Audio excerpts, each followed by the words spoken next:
Hello? Oh man, looking back on this awful, awful story. So when I was back in high school, and I was a kid, my friend and I were working at a teacher's house. His husband was a dentist. And so we went to school, and, working as landscaping and stuff and helping out. It was Wednesday afternoon after school, or before school.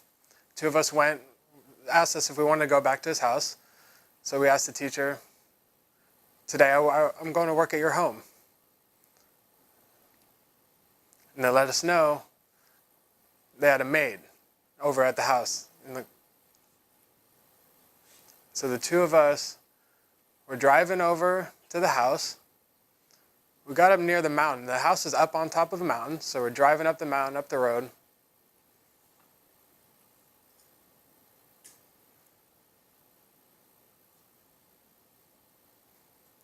And there's steps up to the house, so that was their little project that they were working on.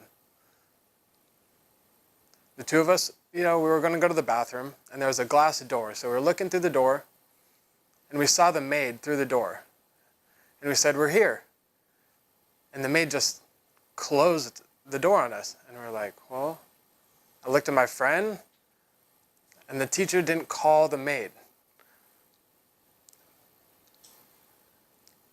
So I was like, I guess we're not going to the bathroom. So my friend and I were working on the steps, maybe about 15, 20 minutes later, working on the project. And then all of a sudden my friend got my attention, and he said, look, look, look, look. I was like, what's happening?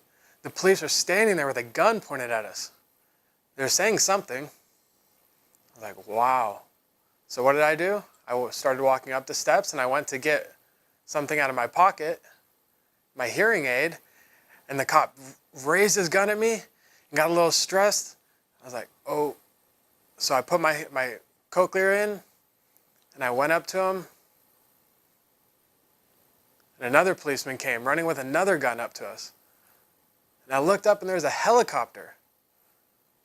Wow. In the back of my head, I just couldn't believe it. So I was trying to explain, my professor lives here. I'm helping him out. We're working on this project. And the cop was like, oh, okay, all right. So he was listening to me, and, we were really nervous, and my friend was freaking out, poor him. But after that, the cops left, and everything finished. We went back to work, working on the project, and just thinking about that is just crazy. So about 2 hours later, maybe like 3 to 5, my professor arrived and came in and was like, hello, boys, how's everything going? My friend and I went up and said, do you know what happened? He's like, no, what happened? And so, you don't know what happened? He's like, no, she doesn't know. So we explained everything, where the maid called the cops. And there's like, helicopters came and everything. She's like, no way. So just thinking about that, we left the house, and the maid the next day was just feeling so guilty. She felt terrible, all that, and it was like, it's fine, mistakes happen. So today it was funny, but, it's really a warning. For me, today reaching in your pocket for your hearing aid when a cop's pointing a gun at you, make sure you do it slowly. You don't want any quick movements, I'm happy I'm alive today.